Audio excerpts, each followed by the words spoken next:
Hello, Mr. Jonathan.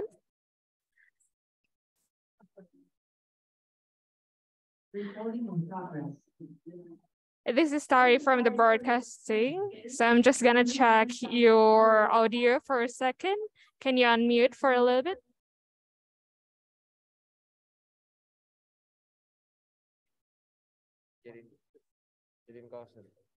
Nggak bisa Okay, now I can unmute. Can you hear me? Okay, yes, perfectly. Can you hear me clearly? Yes, very clearly. Thank you. Okay, thank you. We're just about to start in a one moment.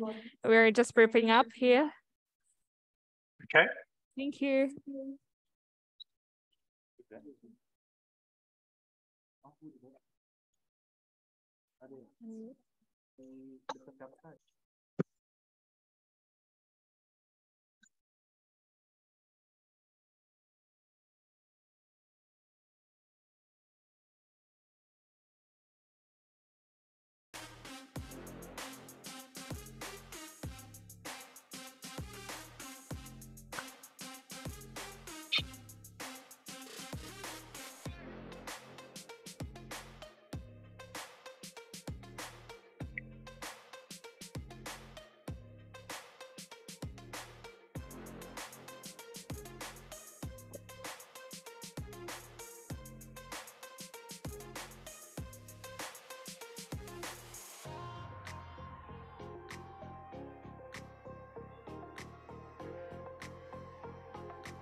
Okay, good afternoon, everyone, and welcome to the first breakout session of Indonesia FinTech Summit 2022.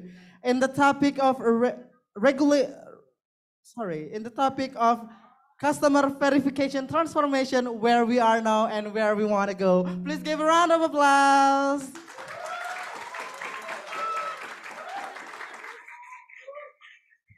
Okay, ladies and gentlemen, I am Arik and it is a pleasure for me to host this first breakout session of IFS 2022, and it is also an honor for me to inform you that among us here we have Pak Triono as the head of Digital Finance Innovation Group of Indonesia Financial Services Authority. We also have Ibu Ona Retnesti Swaminingrum as the head of Capital Market Supervision Department 1A of the Indonesia Financial Services Authority. Selamat siang Ibu Ona, Pak Triono. We also have Bapak Marshall Pribadi as the chairman of RegTech and Legal Tech Association Indonesia, also as our moderator in today's session. Selamat siang Pak Marshall. We also have Bapak Jeffrey. I'm sorry. Bear with me, everyone. Have you had your lunch anyway? Okay, we also have Bapak Jeffrey Hendrik as the Director of Business Development Indonesia Stock Exchange. Selamat siang, Bapak. Last but definitely not the least, I'd like to also greet our dear friend, Mr. Jonathan Marskell, as the Senior Specialist of Digital Identity at the World Bank Group. Jonathan, are you here with us? I'm here. Hello. Sorry I can't be with you. Good day to you, Jonathan. How are you? I'm very good. How are you? How is everyone over in Bali? Yeah, everyone is doing great here. Okay, ladies and gentlemen, and in today's discussion, we will commence the breakout session, and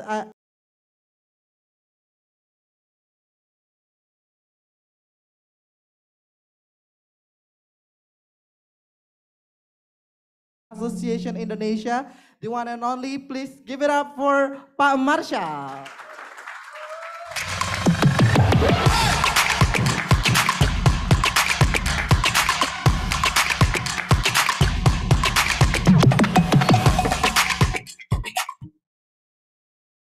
Thank you so much.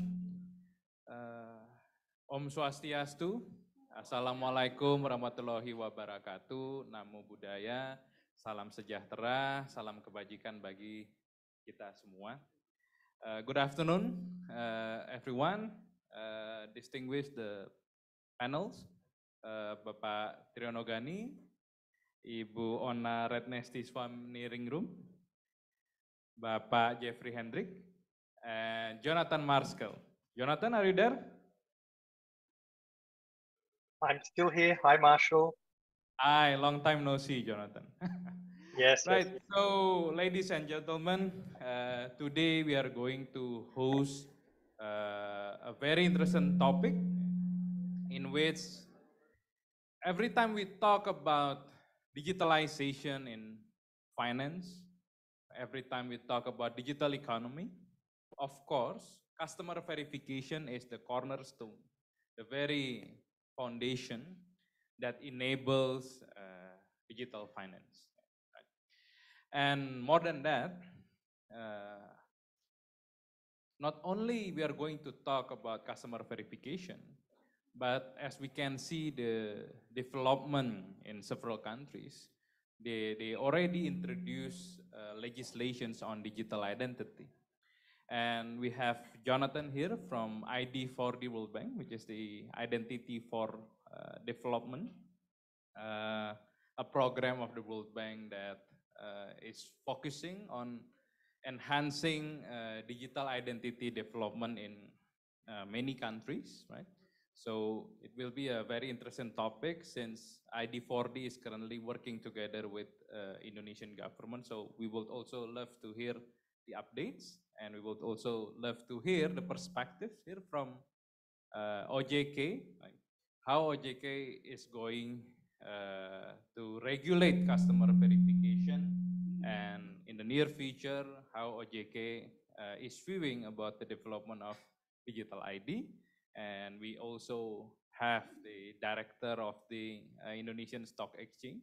So we would like to learn how customer verification is being done right now through the KYC, to the Ministry of Homeland Affairs database, and what are the hopes of the stock markets to achieve the growth target of the capital market investors in the upcoming years. So without further ado, let me invite our distinguished speaker, Bapak Triono.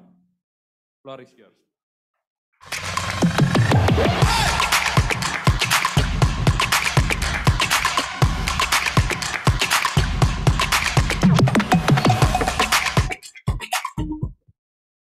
Ona, floor is yours.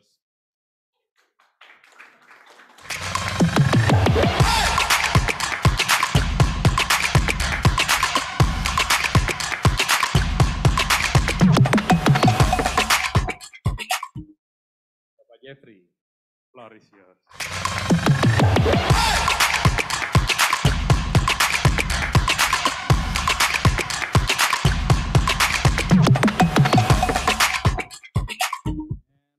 My dear friend, Jonathan Marskel.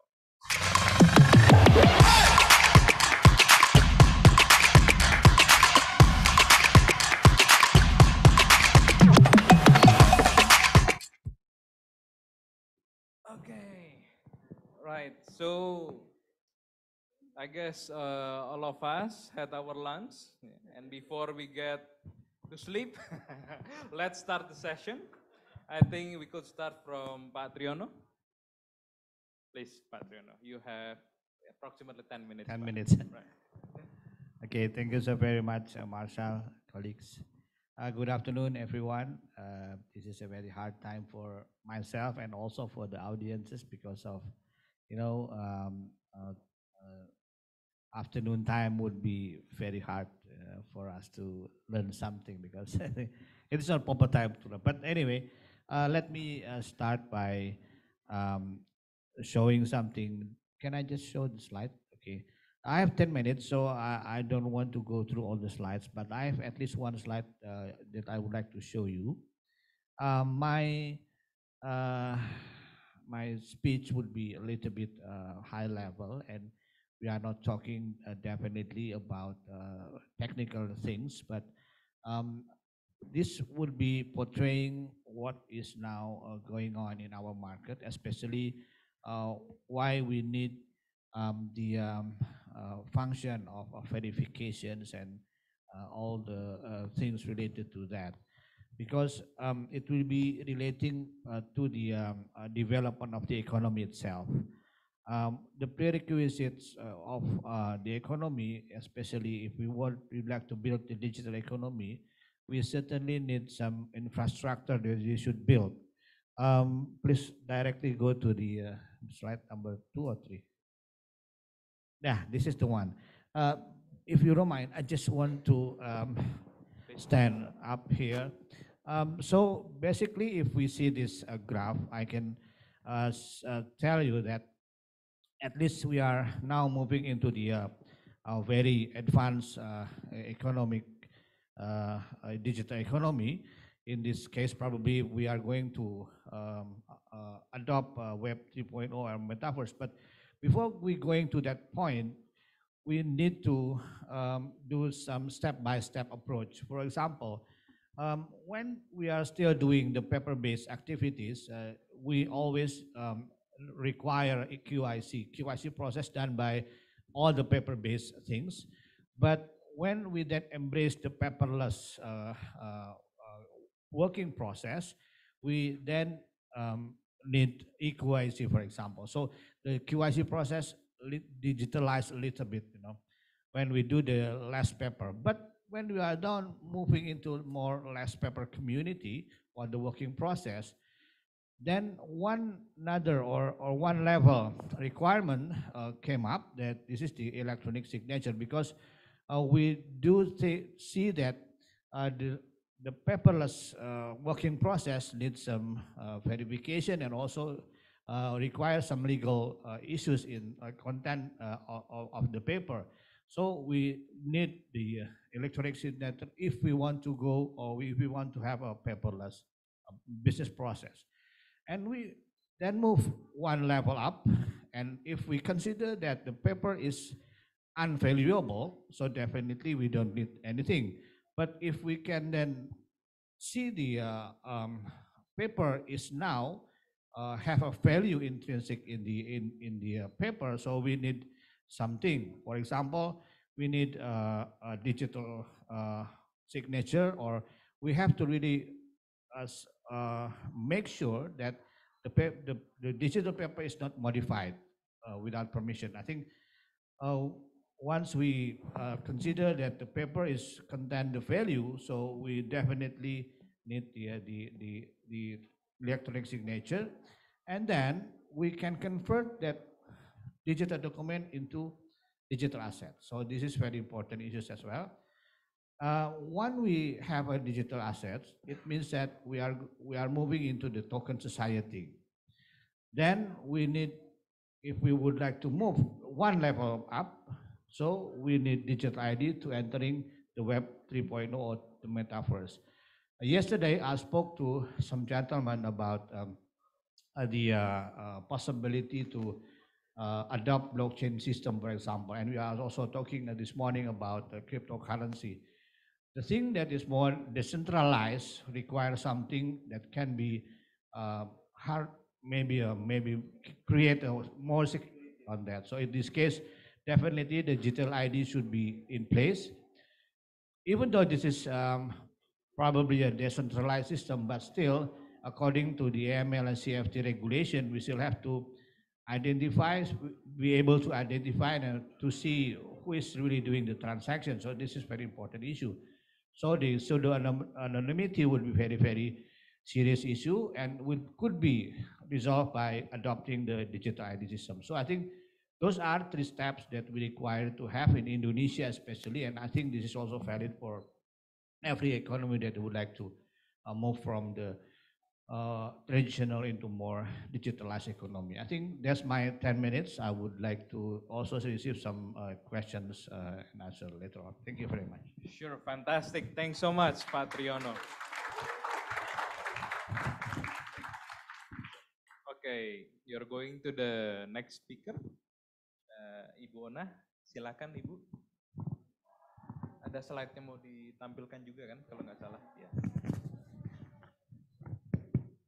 Ya, mohon izin saya berbicara dalam bahasa Indonesia. I'm sorry, I speak in bahasa. Ya. Assalamualaikum warahmatullahi wabarakatuh. Selamat sore, salam sejahtera bagi kita semua. Om Swastiastu, Namo Buddhaya, salam kebajikan. Yang saya hormati Bapak-Bapak narasumber, Pak Triyono Gani, Pak Jonathan Marskel, Pak Jeffrey Hendrik, dan juga Bapak Moderator Pak Marshall, serta Bapak Ibu tamu undangan yang hadir pada siang hari ini.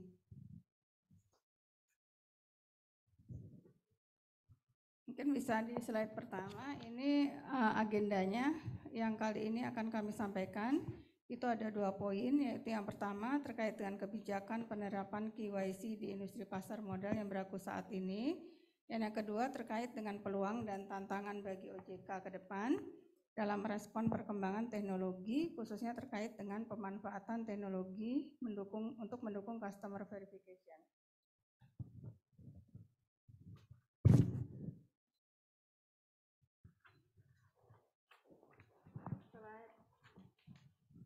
Untuk slide ketiga, itu ini nomor 1 ya, itu sebelum mengulas lebih lanjut mengenai 2 poin yang kami sebutkan di atas, mungkin saya izin menyampaikan perkembangan revolusi industri 4.0 dan sekarang juga sudah mulai menuju era Smart Society 5.0. Untuk slide keempat, next ya, slide 4. Jadi perkembangan teknologi industri dan digitalisasi yang saat ini begitu masif di berbagai bidang tentunya memberikan dampak lain terutama dalam dunia bisnis di pasar modal. Jadi transformasi digital itu mampu mendorong pelaku usaha jasa keuangan di pasar modal saling berlomba dan untuk mempercepat pengenalan layanan digital dan otomatisasi. yang memungkinkan mereka untuk tentunya berkompetisi dengan meraih keunggulan sebagai market leader. Untuk itu OJK juga turut memberikan respon dengan menerbitkan serangkaian kebijakan yang bertujuan untuk pendalaman pasar, kemudian penguatan fungsi perizinan, pengaturan, pengawasan, dan penegakan hukum, serta perlindungan investor. Pada slide berikutnya, slide kelima, tanpa kita sadari berkembangnya ekosistem di digital pasar modal, baik dari sisi transaksi digital maupun infrastruktur pendukung pasar, hal ini nyatanya mampu mendorong pertumbuhan jumlah investor serta persebaran investor di Indonesia secara signifikan. Jadi dapat Bapak Ibu lihat di gambar, sebagai informasi jumlah investor di pasar modal secara nasional terus mengalami peningkatan. Jadi tercatat hingga 3 November 2022 jumlah investor pasar modal mencapai 10 juta lebih atau meningkat lebih dari 9 kali lipat sejak 5 tahun terakhir. Jadi ini pencapaian yang cukup banyak Bapak Ibu sekalian. Kemudian next slide. Slide 6 ini OJK Challenges to Digital Transformation ya. Jadi dengan meningkatnya kemudahan dalam bertransaksi di pasar modal melalui inovasi digital, OJK turut mendorong pelaku sektor jasa keuangan untuk mengimplementasikan governance risk compliance. Sehingga dalam memberikan pelayanan itu juga dapat dilakukan dengan tanggung jawab, secara bertanggung jawab, aman, juga memberikan perlindungan kepada konsumen, serta mitigasi risiko yang baik, yaitu salah satu diantaranya dengan kebijakan KYC. Next, slide 7 berikutnya. Jadi kalau kita berbicara tentang penerapan KYC di sektor jasa keuangan saat ini, tentunya tidak terlepas dari regulasi yang berlaku, yaitu ada POJK nomor 12 tahun 2017 tentang penerapan program anti pencucian uang dan pencegahan pendanaan terorisme di sektor jasa keuangan yang telah diubah dengan POJK nomor 23 tahun 2019. Jadi kalau kita lihat di pasal 17 itu diatur bahwa PJK diwajibkan untuk melakukan identifikasi calon nasabah untuk mengetahui profil calon nasabah. Kemudian juga dia melakukan verifikasi atas informasi dan dokumen pendukung dari calon nasabah sendiri. Kemudian verifikasi kebenaran identitas calon nasabah tersebut harus dilakukan PJK melalui pertemuan langsung atau face to face. Dalam POJK tersebut juga diatur bahwa proses verifikasi melalui pertemuan langsung atau face to face tadi dapat digantikan dengan verifikasi melalui sarana elektronik milik PJK atau milik pihak ketiga yang telah mendapatkan izin dari OJK.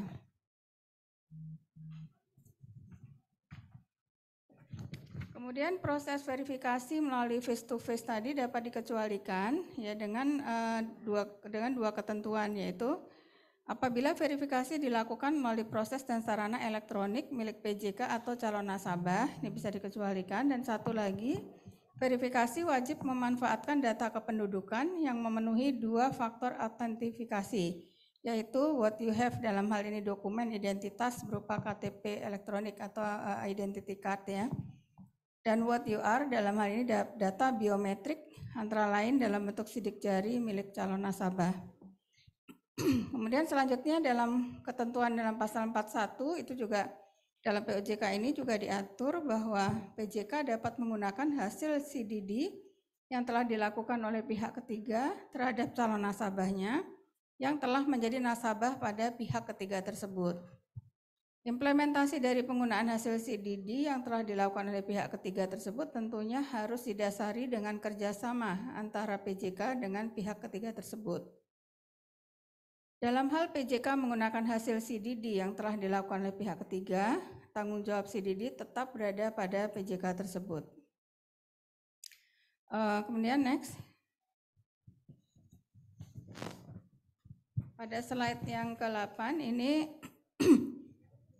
proses KYC yang dilakukan oleh PJK ya. Jadi dapat kami jelaskan di sini yang pertama, ini calon nasabah menyampaikan data, dokumen dan informasi lain kepada PJK Bisa itu perusahaan efek ya, manajer investasi, bank kustodian, apert dan lain-lain ya. Kemudian data minimum yang wajib disampaikan sesuai ketentuan tadi POJK 12 tahun 2017 sebagaimana diubah dengan POJK 23 tahun 2019.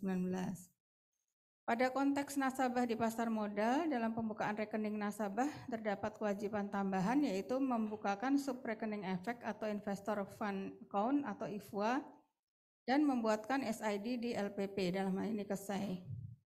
Untuk pembentukan SRE dan IFWA serta SID tadi dilakukan standarisasi inputan statik data investor yang wajib diisi oleh nasabah. Kemudian yang kedua, PJK melakukan verifikasi data yang disampaikan calon nasabah melalui face-to-face, online face-to-face, biometrik, atau mengimplementasikan perjanjian KYC pihak ketiga. Saat ini PJK sudah mengimplementasikan 3 mekanisme verifikasi data, yaitu face-to-face secara langsung, face-to-face online face-to-face, kemudian menggunakan sarana elektronik sendiri, atau mendasarkan pada KYC pihak ketiga. KYC pihak ketiga antara lain dilakukan dengan PJK luar negeri tempat calon nasabah berasal, atau dengan bank penyedia rekening dana nasabah untuk nasabah individu dalam negeri. KYC pihak ketiga dengan bank penyedia rekening dana nasabah cukup signifikan penggunaannya dalam mekanisme pembukaan rekening efek secara elektronik di perusahaan efek sejak diterbitkannya SE OJK nomor 6 tahun 2019 tentang pedoman pembukaan rekening efek nasabah dan rekening dana nasabah secara elektronik. Sejak diterbitkannya SE OJK dimaksud pembukaan rekening efek di perusahaan efek 80% dilakukan secara elektronik. Dan ini tentu saja mendorong peningkatan jumlah nasabah secara signifikan. Kemudian juga tentunya memperpendek waktu pembukaan rekening. Kemudian yang proses ketiga, ini PJK melakukan identifikasi calon nasabah dan verifikasi data dan dokumen yang disampaikan ke Dukcapil Kemendagri. Identifikasi dan verifikasi data nasabah ke Dukcapil dapat dilakukan langsung atau melalui KSEI selaku LPP yang bertindak sebagai hub dengan Dukcapil. Kemudian beralih ke slide ke-9 ya, ini yang kedua yaitu Opportunities and Challenges of Customer Verification Transformation. Jadi dalam poin materi yang kedua ini adalah peluang dan tantangan ya dalam respon perkembangan industri, perkembangan teknologi khususnya terkait dengan pemanfaatan teknologi untuk mendukung customer verification. Jadi meskipun pembukaan rekening di PJK pasar modal sudah dapat dilakukan secara elektronik dengan menggunakan face-to-face elektronik maupun KYC pihak ketiga, namun masih terdapat ruang yang dapat ditingkatkan. Maaf, Bu Ya. Wana, bisa dipersingkat. Oh iya sebentar ya.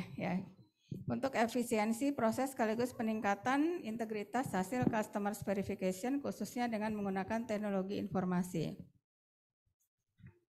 Waktunya sempit ya, cuma 10 menit.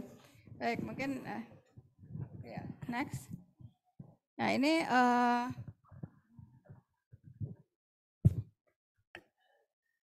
baik, mungkin ini diringkas aja ya. Jadi tantangan dan peluangnya. Jadi ya tadi dengan adanya pemanfaatan teknologi untuk mendukung customer verification itu tentunya juga menyederhanakan proses dan peningkatan integritas data KYC dengan tetap menjaga governance dan risk compliance. Kemudian juga menjawab tantangan tersebut tentunya OJK mendorong memanfaatkan teknologi dengan mempermudah proses pendaftaran rekening dan pengiriman data, kemudian proses pendaftaran rekening dan juga penyimpanan data.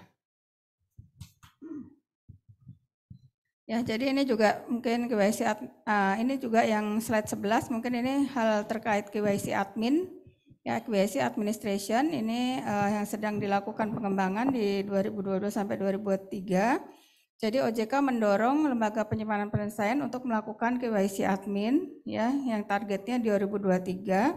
Kemudian juga ini intinya dia memiliki konsep sharing data. Jadi dia sebagai pool untuk database gitu ya. Kalau mau melakukan eKYC intinya itu sehingga intinya tuh tidak akan dilakukan pengecekan berulang-ulang seperti itu.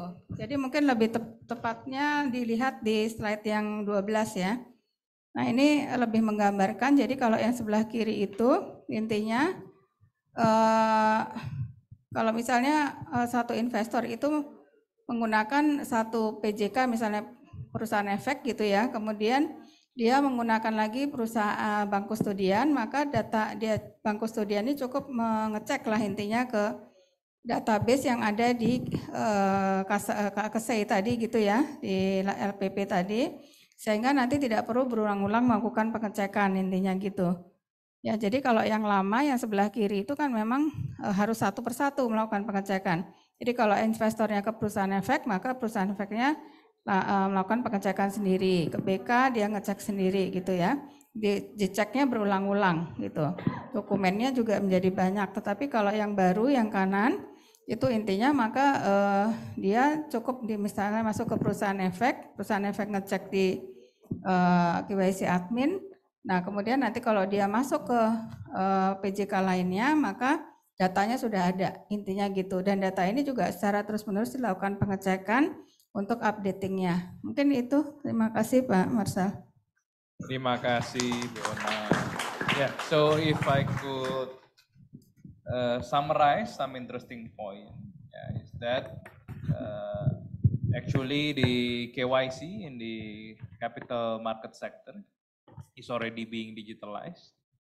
And right now the OJK department with supervising the capital market is developing what is called KYC administration, in which once it is enacted in 2023, the hope is that the financial services in the capital market sectors especially, they do not need to repetitively re-verify the ID of the new customers if that said customer was already registered, was already KYC'd by another financial service provider, which is actually aligned with the idea of creating a digital identity. Thank you so much, Bu Ona. Now let's move on to our third speaker, Bapak Jeffrey Hendricks. Floor is yours, Pak. Thank you, Marcel, Patri, Bu Ona, and Jonathan. I wish you were here with us. I can see from your background that you are in Singapore, but I can see also that you already prepare your Bali outfit there. But excuse me, Jonathan, allow me to speak to the audience in Bahasa Indonesia. Bapak, Ibu, saya akan mulai dengan satu informasi. Bursa Efek Indonesia membuka kantor perwakilan di Papua 10 tahun yang lalu. Pada saat itu, jumlah investor saham di Papua bisa dihitung dengan jari tangan kita yang ada di ruangan ini. Hari ini, jumlah investor saham dari Papua tidak kurang dari 27.000 orang. Fakta yang kedua, 5 tahun yang lalu, 76% dari 1,1 juta investor kita ada di Pulau Jawa. Hanya sedikit yang ada di luar Pulau Jawa. Hari ini, angka 1,1 juta itu sudah menjadi 10 juta investor. Dan 69% ada di Pulau Jawa. Selebihnya ada di luar Pulau Jawa. Artinya dari sisi jumlah maupun pemerataannya menjadi lebih baik. Tentu pertanyaannya adalah bagaimana itu dilakukan. Kata kuncinya adalah penerapan teknologi. Termasuk di dalamnya adalah proses verifikasi secara elektronik tadi yang sudah disampaikan oleh narasumber lainnya. Kalau kita melihat proses EKYC atau verifikasi secara elektronik, tentu kita akan banyak berbicara tentang proses onboarding dari retail investors. Ya. Nah, kalau kita lihat komposisi retail investors kita yang mungkin dari sisi kepemilikan hanya menguasai kira-kira 15% dari kapitalisasi pasar kita yang 9 ribuan triliun itu. Tetapi investor lokal kita, retail perorangan itu menguasai 46 sekian persen dari nilai transaksi harian kita yang rata-rata 15 triliun.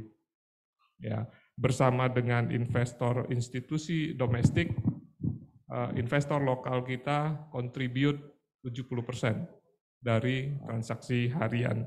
Nah, tentu untuk menjaga pertumbuhan ini, kita harus senantiasa mengadopsi teknologi, mengikuti perkembangan teknologi. Kata kuncinya adalah infrastruktur yang baik dan kemudian teknologi literate. Ya, mungkin tidak harus sampai teknologi literate, tetapi gadget literate saat ini. Ya, karena kalau kita lihat dari demografi investor kita, 60% usianya di bawah 30 tahun. Artinya memang mereka adalah yang teknologi friendly, ya, mereka akrab dengan teknologi. Terutama adalah teman-teman kita para mahasiswa yang sekarang mendominasi komposisi investor retail kita. Nah, kalau kita bandingkan dengan beberapa tahun yang lalu, saat ini proses client onboarding itu sangat singkat, hitungan menit dan hitungan jam. Ya, kalau kita lihat sekarang ini bagaimana teman-teman di intermediaries kami atau perusahaan efek atau perusahaan sekuritas sudah ada beberapa yang menerapkan online registration. Kami saat ini punya 94 anggota bursa atau perusahaan sekuritas, 71 diantaranya sudah punya online trading application, 33 diantaranya sudah punya aplikasi untuk pembukaan rekening secara online. Artinya memang belum semuanya. Nah,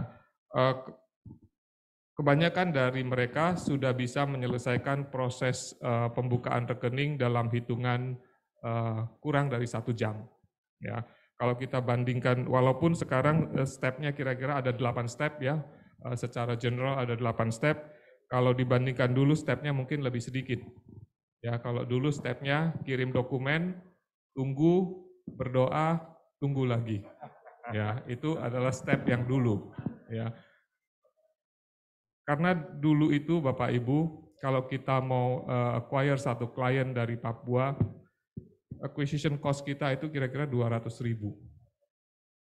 Kita menanggung biaya pengiriman dokumen, kemudian ada dokumen yang kurang, kita kirim lagi, itu biayanya sangat mahal. Oke, Bapak Ibu, yang harus kita perhatikan dalam proses ini adalah ekosistemnya. Ya, ekosistemnya siapa saja yang terlibat di situ, ya ada teman-teman dari anggota bursa atau securities company, brokerage, kemudian ada IDX di situ, ada KSEI atau Securities Central Depository, kemudian ada Dukcapil, ya. Jadi memang ada pihak-pihak eksternal yang kita harapkan bekerja sama, berkolaborasi bersama supaya tujuan kita untuk meningkatkan inklusivitas pasar modal kita bisa tercapai. Bursa Efek Indonesia tidak hanya mempersiapkan proses yang lebih cepat untuk secondary market, tetapi juga di primary market. Ya, kami sudah mempersiapkan aplikasi e-IPO. Bagaimana proses IPO itu bisa langsung dipesan oleh para investor atau calon investor yang langsung membuka rekening untuk proses IPO. Bahkan saat ini aplikasi e-IPO yang dimiliki oleh Bursa Efek Indonesia sudah bisa atau sudah pernah diakses oleh investor dari lebih dari 35 negara. Ya, itu untuk bagaimana kita mempercepat proses di primary maupun di secondary market. Tidak hanya untuk proses pembukaan rekening, tetapi dalam proses peningkatan literasi atau edukasi kepada calon investor dan investor juga dilakukan dengan penerapan teknologi. Bursa Efek Indonesia secara rutin menyelenggarakan sekolah pasar modal untuk masyarakat yang juga sudah bisa diselenggarakan dengan penerapan teknologi. Juga bagaimana pemerataan informasi dari perusahaan atau emiten kepada publik, kami sudah menyelenggarakan public expose yang merupakan kewajiban dari perusahaan itu secara online. Dan tahun ini kami menyelenggarakan public expose live dengan rekor pengunjung terbesar. Dalam satu public expose oleh salah satu emiten bisa dihadiri oleh 10.000 investor. Bapak Ibu bayangkan kalau kita menyelenggarakan secara konvensional, kita butuh sewa satu stadion untuk menghadirkan 10.000 investor untuk mendengarkan paparan dari emiten. Tetapi Bapak Ibu tentunya masih banyak PR kita, ya seperti tadi kami sampaikan di dalam ekosistem itu banyak pihak yang terlibat, masing-masing punya PR yang akan kita kerjakan. Kalau tadi kita membuka dengan fakta-fakta yang sebenarnya itu sudah cukup baik dan kita syukuri, kita bayangkan kalau PR ini sudah selesai kita lakukan, apa yang akan dapat kita capai di masa yang akan datang. Saya kira demikian dari saya, Pak Marcel. Terima kasih. Terima kasih, Pak Jeffrey. Thank you, Mbak Jeffrey. Okay, I got another one. Backup plan. Okay, so if I could summarize, it is very interesting that most of the Indonesian capital market investors are the youth actually, in which we could assume they are technology literate, right? But there is still a lot of room for the current players that still a lot of them are not opening online account, providing online account opening yet, right? And on the other hand, we also see there is an increased digitalization in the process, yeah, on the capital market sectors, yeah, including for the public expos, it could be done online now. And secondly, not only for secondary market, but also for primary market, the Indonesia Stock Exchange also provide an e-IPO platform, yeah, so people could book the IPO allotment online as well, yeah, which is tremendous progress in the capital market sectors. Give a round of applause. Okay, so now let's move on to our fourth speaker, Jonathan Marskell. I wonder why are you not coming to Bali, Jonathan? It's I've got a very good answer because I'm actually in Jakarta working with Kemendagri on digital ID. I see. Okay, then you're going to share something for us then. Floor is yours, Jonathan. Thank you so much, Pat Marshall, and it's great to be on such a wonderful panel with Pat Triono, Ibu Ona, and Pat Jeffrey. As mentioned, I'm currently in Jakarta. I'm sorry I couldn't join you in person, but thank you to the organizers for the invitation to speak, because SupTech, RegTech, digital ID, these are all extremely important for the World Bank, because we very much believe in the power of digitalization, not just for economic growth, but also for inclusion and the resilience of country, as we saw during the pandemic. If you can please share my slide. Can you see my slide? Perfect, thank you. Not yet. So it's coming up on my side. The dog picture, right? Yes, yes, the dog picture. Yeah, it's here There now. we go. Excellent, excellent. Okay, good. And you don't have to see me anymore. Excellent. So this cartoon there, unfortunately, you can't. I should have put it on the other side. But this is a very famous cartoon from 1993. The caption at the bottom says, "On the internet, nobody knows you are a dog," right? And this was really to highlight anonymity on the internet, which has some benefit. For example, it allows more freedom online. But the challenge is we don't know if you're a business, if you're a government agency, if you're a person, you don't know if you can trust who is on the other side. Is this website genuine? Is this customer indeed Jonathan Maskell, right? And the reason I want to highlight this is that it's not a new problem. Although we're now talking about it as digital identity, about eKYC, about issues of digital trust, this problem has been around for more than 3 decades, and yet we still haven't solved it, right? At least at a global scale. Next slide, please. When I mentioned earlier that this is a priority for us at the World Bank, you can see here, last year we published this report, Beyond Unicorn. Of course, the story of Indonesia when it comes to digital economy is that you have a bunch of unicorns, and this has been wonderful for Indonesia's growth. I've seen firsthand the kind of transformation compared to when I first visited Indonesia as a little boy in Bali in the 1990s. There were 3 broad themes for our report. Make the digital economy work for all, use digital technologies to upgrade services and improve connectivity. Now, under the pillar of using digital technologies to upgrade services, one of our key recommendations last year was to launch a national digital ID initiative. Indonesia in ASEAN is the only middle or high income economy that doesn't have a whole of government initiative around digital identity, right? There's various initiatives, including by the private sector, but currently there is no organized, coordinated whole of government approach to this agenda. Now, this is changing, right?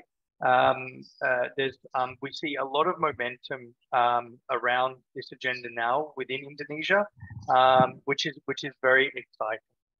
Now, there could be different ways to actually realize digital identity. You have centralized systems, you have federated systems, you even have emerging decentralized systems, right? But the purpose of an initiative would actually be to devise what would be the best system for Indonesia. Next slide, please. So you're probably familiar with some of these screens or some of these situations. This is how identity is verified today online in Indonesia. On the left, you'll see to download your vaccine certificate, you provide your NIK, you provide your name, date of birth, and then you can download the information. And there's the famous case, obviously, of, for example, even presidents whose information can be downloaded and taken by somebody else. When you search online for KTPL or KK, you can see literally millions of copies of ID cards, right? And these are millions of identities that can be assumed by bad actors.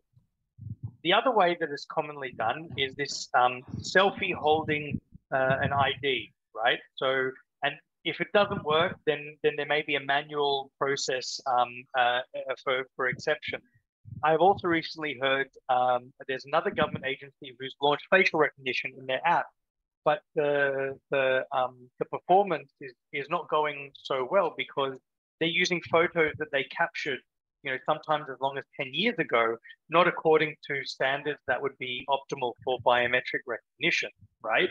So you have all this fragmentation, you have all this inefficiency in the ecosystem today in Indonesia. Next slide, please. So I mentioned earlier that there's a number of models for countries to look at. We've just recently published a case study about Singapore. Obviously, Singapore is very different to Indonesia. It's much smaller, much, it's higher income, very digitally literate.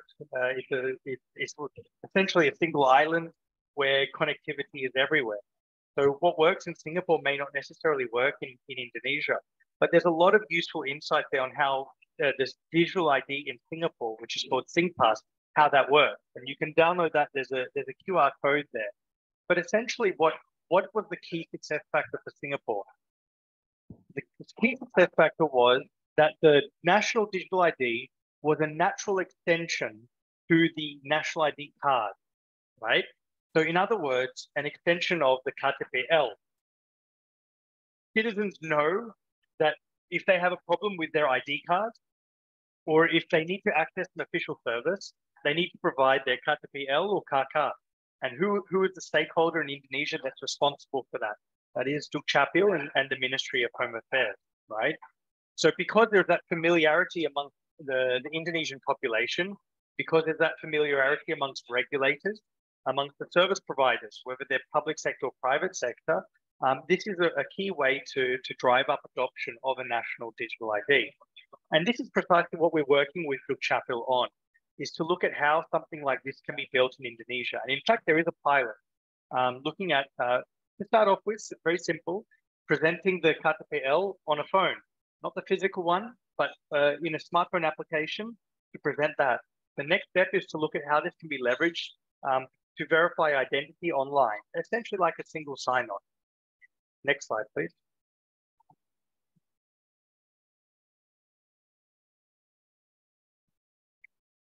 Is that the last slide?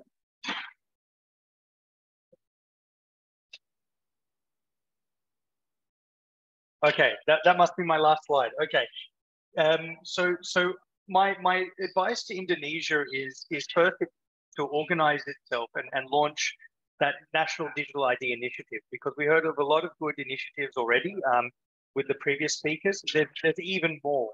And now that you have the personal data protection law in place as well, this is going to provide a lot of regulatory certainty when it comes to how personal data is collected, how it's secured, issues around consent as well. And we're very excited to be partnering with Dukcapil, with OJK, with BI, with Kominfo, etc., to realize this vision in Indonesia. Thank you.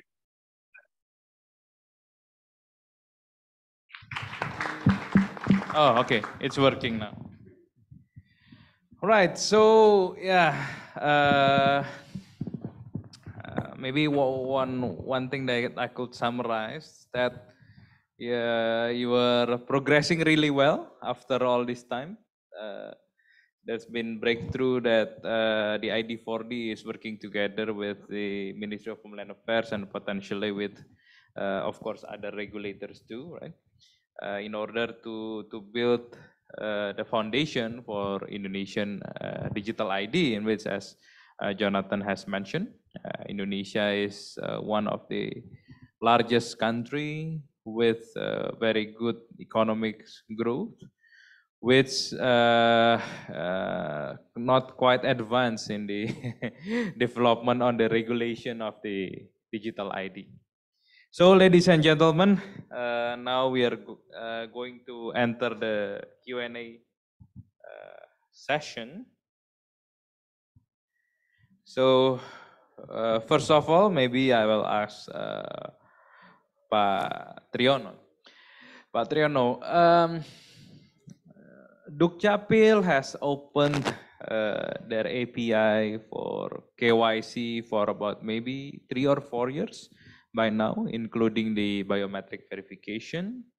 On the other hand, the Ministry of Communication and Informatics, they also growing several companies that provides digital certificates, providing certified digital signature, right?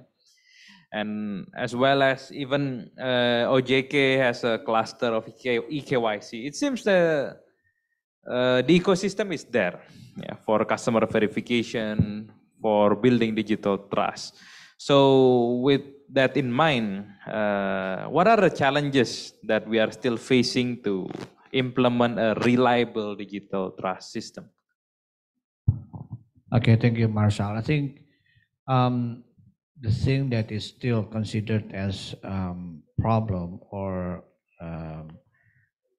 preventing this digital signature to be adopted in the transaction is that the firstly would be the trust itself. I mean, everyone, no, not everyone, but almost, or maybe big numbers of industrial players in Indonesia still want to have a wet signature or maybe paper-based agreement, something like that. So I think this is quite obvious. Everyone prefer to have paper-based than paperless.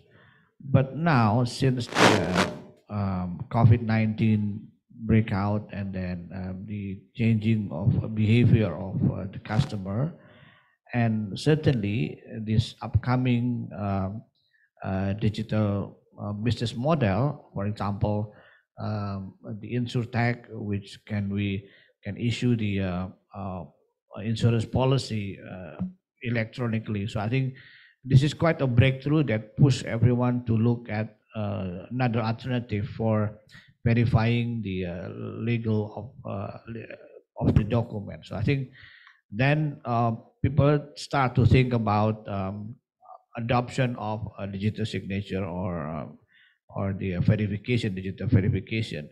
So to me, we are still in the early stage of adoption to be for the digital verification. So in this early stage, the most critical thing is that we have to educate people first. Educate not only the users, but also the law enforcers as well. So I think I'm not undermining this, but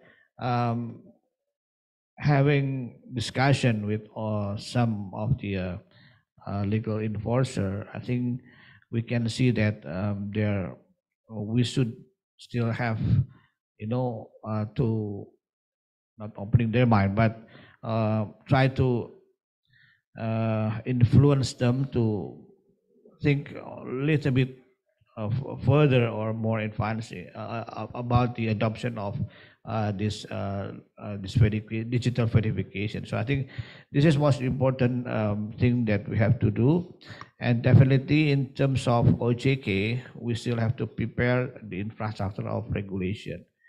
You're probably aware that we still have one small but important point that should be filled in terms of digital non-face-to-face verification. Hopefully, by the end of this year, we could finish up our legal review, and then hopefully we can issue or maybe last update of our KYC regulation. I think this is my opinion according to my experience handling this digital verification. Great. So we are looking forward for the new KYC regulation. Okay, Bu Ona.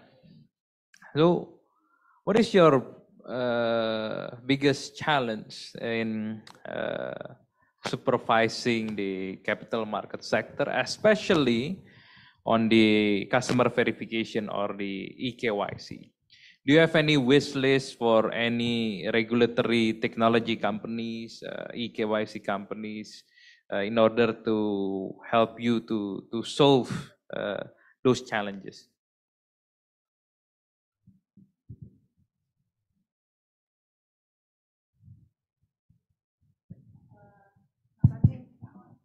Pertanyaannya? Sure. Ya, mungkin tadi kalau bicara mengenai peraturan gitu Pak ya, kita sudah cukup lengkap sebetulnya peraturan yang tadi saya sampaikan ya. POJK nomor 12 tahun 2017 yang sudah dirubah tadi dengan POJK 23 tahun 2019. Memang di dalamnya itu sudah cukup detail mengatur mengenai eKYC yang sudah bisa digunakan Pak ya. Dia ada 3 tadi kan face to face, elektronik face to face, dan satu lagi juga dengan pihak ketiga. Bahkan juga bisa menggunakan CDD yang disediakan oleh pihak ketiga.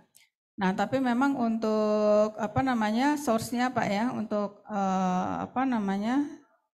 source-nya atau sumber yang dipakai itu selama ini memang masih dari KTP yang dikeluarkan oleh Dukcapil ya Pak, yang kelola oleh Dukcapil, dan memang saat ini belum sampai kepada biometrik.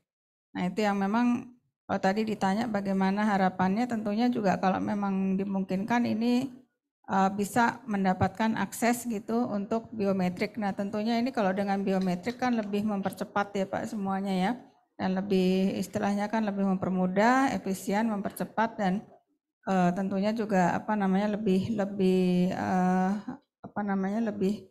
istilahnya lebih aman lah gitu ya untuk data-datanya yang ada itu gitu. Mungkin itu Pak, terima kasih.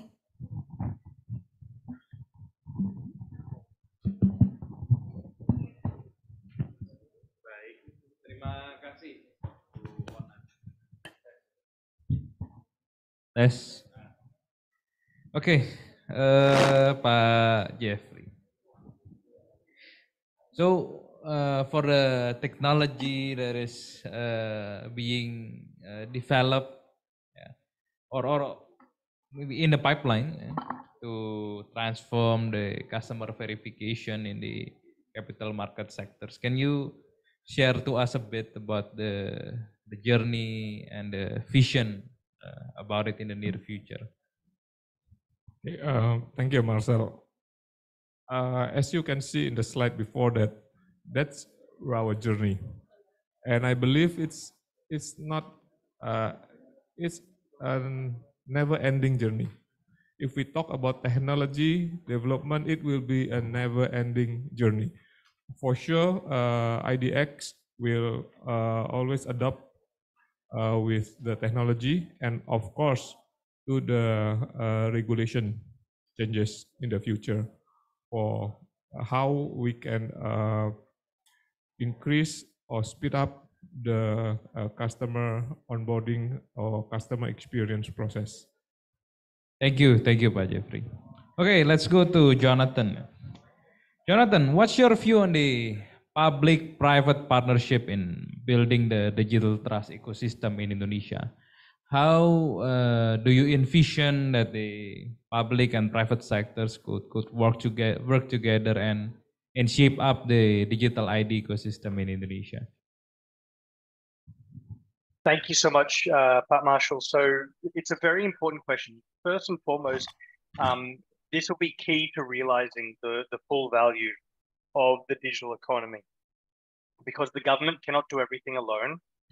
And there are certain things that the private sector cannot do that the government needs to do, right? So when I say, when I said earlier, whole of government approach to digital ID, what we say in our report, I believe, is a whole of economy approach, because it requires collaboration with the private sector.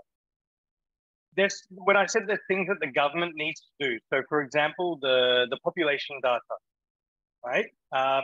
So registering babies, registering deaths, securely holding the personal data of Indonesia as the official authoritative source of identity, right?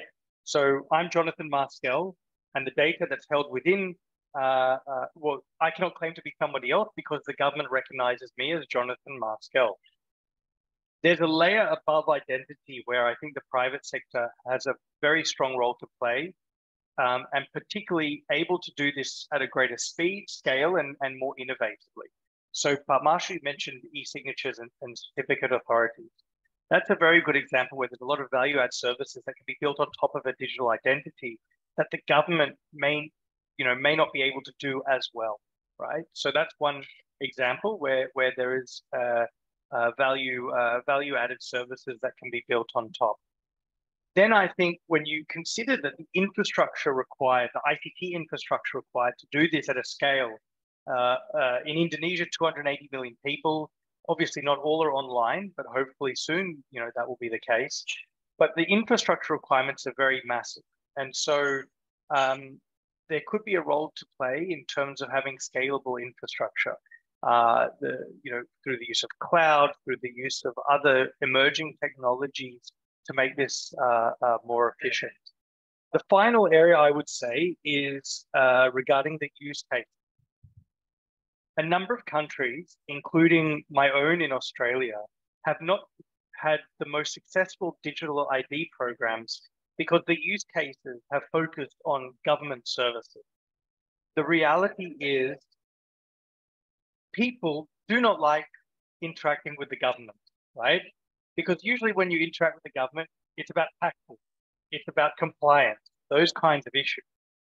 The kinds of services and use cases that bring the most value to people are the private sector ones. Many of the use cases that the previous speakers have spoken about, capital markets, fintech, e-commerce, these kinds of things, right? So in order to build out those use cases for digital identity, the public-private partnerships will be key. Thank you. Thanks, Jonathan. Right, going back to Pak Triyono.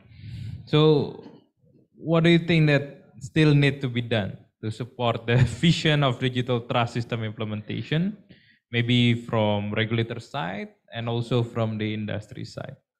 Yeah, okay. I think referring to my previous statement, the homework for developing this trust system is not rely on OJK itself or maybe only the regulators, but all the players as well. I mean, we need to encourage every single players in Indonesia to adopt the system. But if we talk about supply and demand, you know, my experience is always, especially in Indonesia, we should be regulatory driven. So otherwise, it will take a very long time to be a fully adoption. So to me, I still believe on that philosophy. So we believe that we should issue some regulation pertaining this particular issue. In this case, adoption of digital signature and what kind of field that we should apply. I think this is very important. And by adopting or by applying that regulation, hopefully everyone can then change their mind and starting to build their trust into the more legalized document using the digital verification. So this is probably a very, very old-fashioned, Marshall, but I still believe that it should be a legally driven regulation. Yep. Yeah. So the key is regulation needs to be enforced, yeah, in order to make the plan in place. Okay, noted, Pak Triyono. We're going back to Bu Ona. Is there any new technology in supervising the capital market sector that OJK is having in the pipeline, Bu?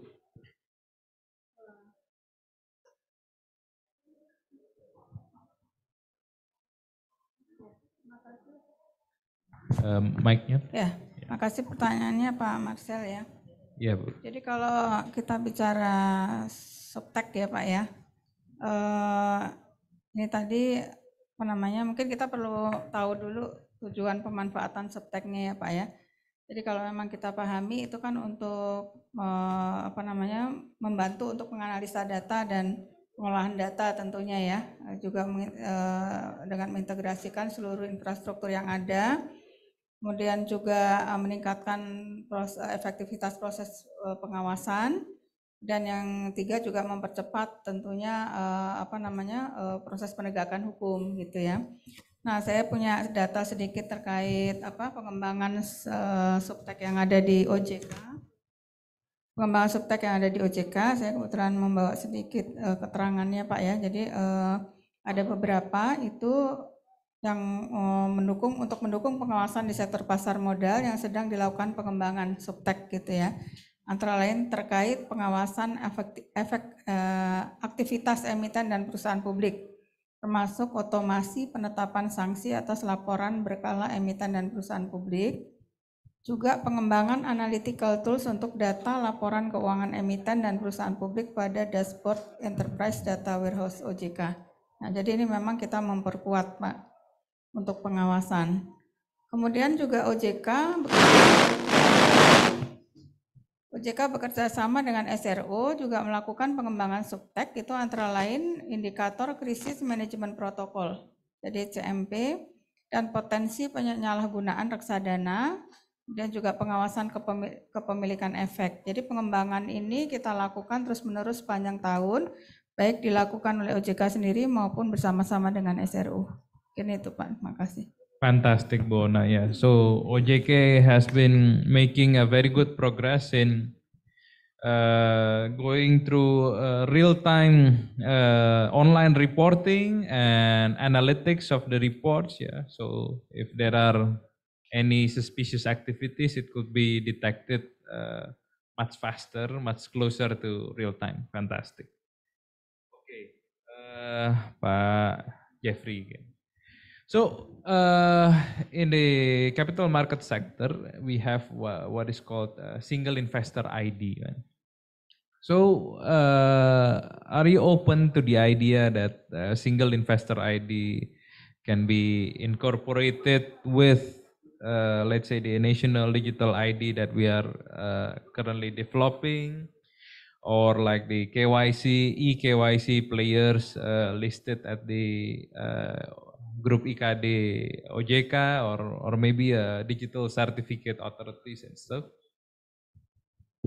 Okay, sure, Marcel. I think that I'm not really sure what did you mean with that. What did you say? Okay, so kan ada single investor ID Yes. di bursa ya. Yes. Nah, itu bisa kalau open nggak tuh di ID itu di-connect ke penyelenggara digital ID lain yang bukan hanya untuk sektor capital market. So you meant that a certificate consists of the investors' data shared with other financial institutions. Yeah, or the other way around. Or the other way. Okay. For example. So that would be efficient, sure. But in capital market, we always guide by two principles: that efficient yet comply. Yep. Yeah. As long as those two principles, okay, efficient and comply is, as Pak Tri mentioned before, regulated. I think we've always open for that. Got it. Yeah. So Pak Triyono, the key is going back to the regulation. Yes. The KYC regulation. Yeah. I know that. We also know that, but the problem is it takes time to go to that point, you know. Yeah. Hopefully the study will be concluded by the end of this year. Hopefully, yes. Because we are now facing the MAR, the Mutual Evaluation Review from the FATF. Yep, and FATF. we have a request from FATF not to update any regulation pertaining this ML KYC for 1 year. So hopefully we would get, we would allow to have some review just the end of this year. Okay. Great. Anything to add, Pak Jeffrey? Yeah, as long as Pak Tri regulate that, we are ready. Okay, siap. Yeah. Okay. So Jonathan,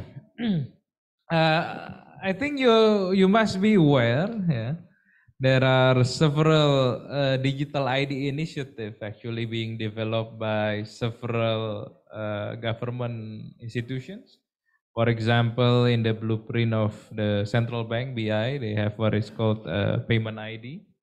And then if you know Peduli Lindungi, the apps by the Ministry of Health, they're transforming into Satu Sehat, which is a single ID for Indonesian healthcare data for all citizens. And then OJK is also developing the KYC administration.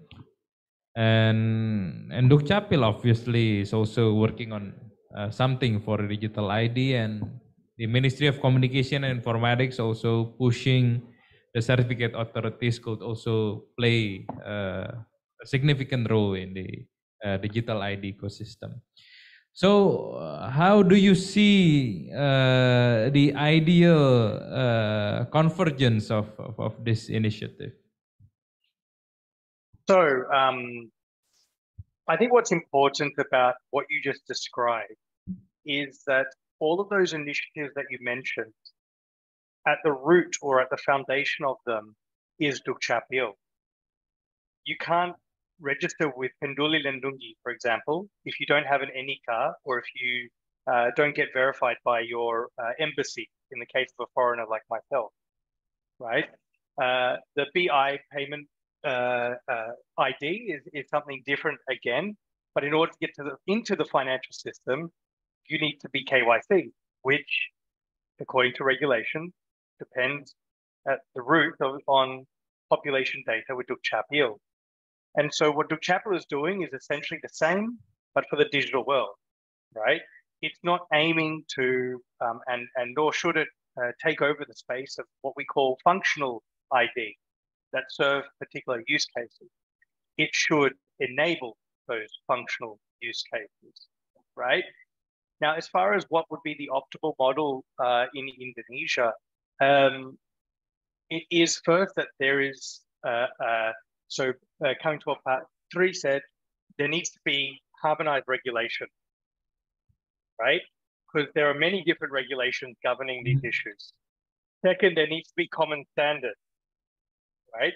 So for example, even something as simple as everyone using a particular protocol for messaging authentication requests would greatly facilitate interoperability and portability, right? Third is to clarify all these roles and responsibilities about who is doing what for what particular use case. And that all these things come under what we call a trust framework, right? A trust framework includes regulations, policies, rules, and standards. What's going to be very important to see over the next few months is what happens with the new personal data protection law, because there'll be government regulation, there'll be a presidential regulation establishing the Data Protection Authority, because you have to link digital identity to personal data protection, because ultimately digital identity is about personal data, verifying personal data, not just who you are, but what you are. So all these things need to be coordinated across the government and regulators in collaboration with the private sector, as I mentioned earlier. Yep. Okay. So I've informed that our time is up. So I will just briefly summarize that although maybe we are not the earliest, Indonesia is not the earliest state to build its digital ID initiative, but actually there are a lot of things already cooking in several places, yeah. And the ID4D from World Bank is helping our government to coordinate that, yeah.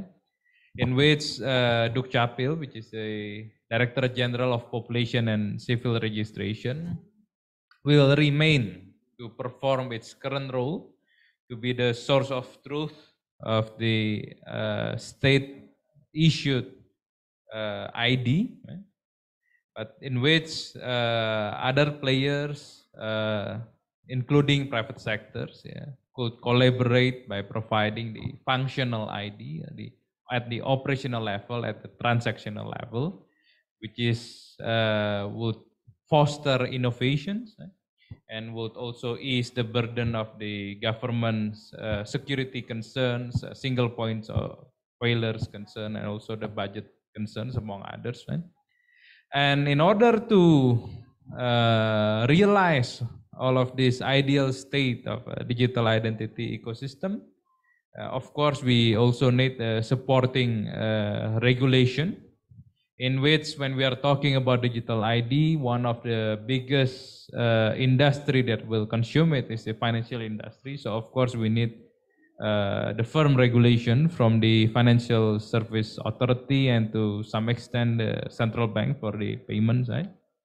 And OJK hopes that by the end of this year, we could start concluding the new set of regulations, since Indonesia was in the review phase to be a full member of the Financial Action Task Force. So we need to freeze new regulations among eKYC for the anti-money laundering and anti-terrorist financing.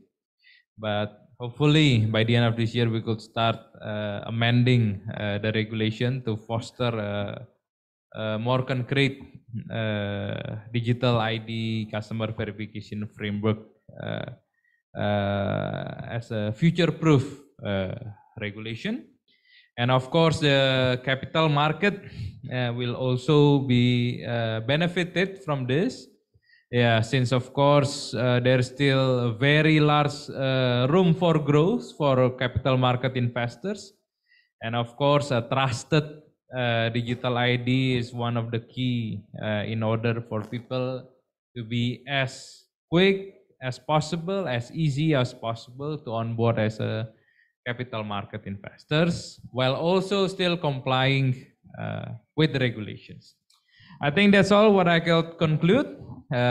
Thank you very much for our distinguished speakers, Pak Triyono, Bu Ona, Pak Jeffrey, and Jonathan. Thank you so much, ladies and gentlemen, all of the audience. I will give back the floor to our MC. All right.